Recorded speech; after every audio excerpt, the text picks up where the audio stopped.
pequeno passa pela situação em que a criança quer dormir junto na mesma cama?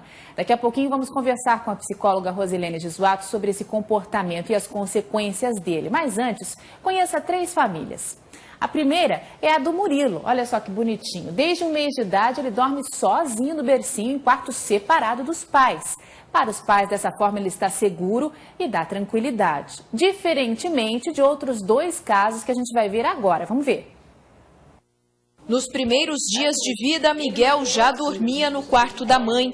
Ele cresceu e nada mudou. É só a Viviane começar a arrumar a cama que o filho já busca um espaço no colchão.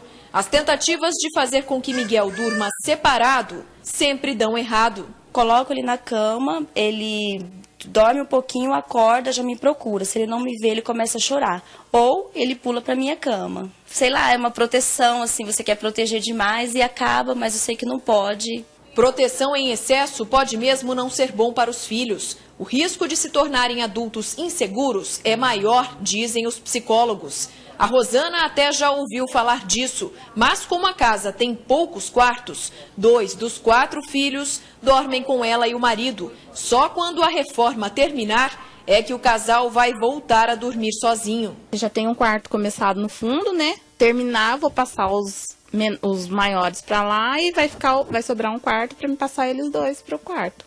Os psicólogos recomendam, desde os primeiros meses de vida, a criança precisa ser acostumada a dormir separada dos pais. É o que acontece aqui na casa da Laura e do Walter. O Murilo dorme no bercinho dele desde 1 mês de vida. E olhe só como ele tem um sono tranquilo no próprio quarto. Quando acorda, o aviso vem com um choro. Os pais estão sempre atentos. A babá eletrônica também ajuda a saber quando o silêncio é quebrado. Na opinião do casal, a decisão de acostumar Murilo a dormir sozinho é importante até para evitar acidentes. Por questão de segurança mesmo, né? Que a gente está dormindo, pode enrolar em cima, machucar o bebê.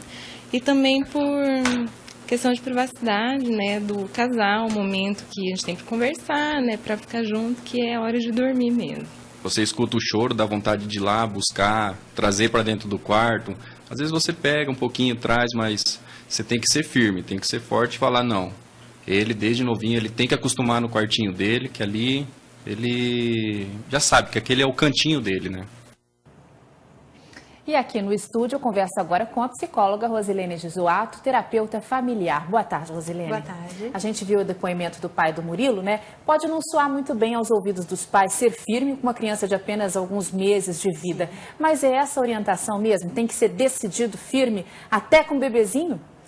Vamos pensar em firmeza como limite, como expressão de desenvolvimento. Né? Até 3 meses, essa criança ainda tem uma oscilação muito grande de horários, mas a partir dos 3 meses é interessante sim que ele tenha o seu próprio quarto, o seu próprio espaço, porque isso é um processo de formação dele, de percepção de mundo, o que vai caracterizar o próprio desenvolvimento dele. Então, desde muito pequenininho mesmo, de bebê, fica gravado no subconsciente essa questão de estar muito protegido pelos pais? Fica. E a gente brinca que sempre a culpa é da sogra, né? Porque pegou antes da hora, levou para a cama, paparicou, fez dormir no colo e depois essa criança vai conseguir tudo chorando. O choro vai ser a moeda. Ele aprende que ele tem uma tática ali, né? Eu falo que essa informação é salva no computador, né, no cérebrozinho, e isso vira moeda de negociação. Eu quero ir para o shopping, eu choro. Eu não quero ir para a escola, eu choro. Eu quero um namorado novo, eu choro. Então, além da chantagem pelo choro, quais outras consequências que essa permissão de dormir junto com os pais, à medida que vai crescendo, que o tempo vai passando, pode ocorrer? Quais podem ocorrer, né? O choro é a coisa mais leve que a gente acaba administrando, mas existem questões de privacidade, de desenvolvimento, de independência, de segurança, né, que a criança passa a incorporar isso no comportamento. Então, uma criança de 3 meses é diferente de uma criança de 5 anos. O grau de desenvolvimento dessa criança vai ser percebido naturalmente. Uma criança de 3 meses, ele começa a se adaptar às regras. A de 5 anos, não, ele passa a manipular as regras. E aí que está, essa dependência dos pais, essa ausência de liberdade, de privacidade, uma coisa interessante que ele disse, a privacidade não é só dos pais, é da criança, né? A criança tem que entender que ela tem o espaço dela, até para ficar brava. Eu estou bravo, eu vou para o meu quarto. Quer dizer, você pode manifestar a sua ira, mas certeza, lá dentro do seu espaço, lá né? dentro sem incomodar as outras pessoas. Sim. Agora, quais as dicas para os pais que estão nos assistindo e estão aí nessa peleja para tentar colocar a criança para dormir? E essa chantagem com choro é uma coisa difícil, né? E não tem outra receita, não. Você tem que aguentar um pouco o choro no começo, né, Rosilene? A questão maior é dos pais. Os pais têm uma resistência maior a essa mudança. O problema é que a casa tem uma dinâmica, hoje as nossas casas, de sono muito tarde. Então, nós desaceleramos por volta das 22, 23 horas. E as crianças precisam de 9 a 10 horas de sono. Então, tem que mexer aí também. Tem que começar a pôr para dormir mais cedo. Isso. A casa tem que entrar em clima de cama.